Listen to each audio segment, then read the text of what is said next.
संपणारी वाट असते, पण संपणाऱ्या वाटेसोबतच जन्मणारी नवी पहाट असते. मला येथे येऊन खूप आनंद झाला. मला शिबिराच्या काही आयडिया नव्हती. कसं असेल, काय असेल ते माहीत नव्हतं. मनातील वाईट भावना दूर करून मनात फक्त बुद्ध भावना प्राप्त करणे म्हणजे शिबिरात येणे होय. बुद्ध मला येथे येऊन समजला.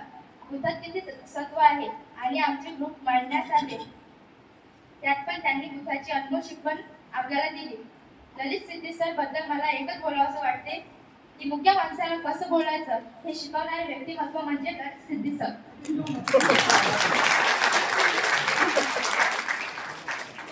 मला इथे यायची इच्छा अजिबात नव्हती, पण आता असं वाटत आहे की इथून जावंच नाही.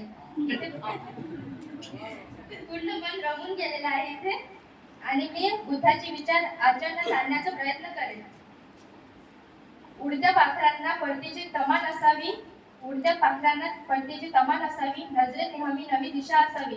घरट्याचं काय केव्हाही बांधता येईल. क्षितिजा पलीकडे झेप घेण्याची मनात जिद्द असावी.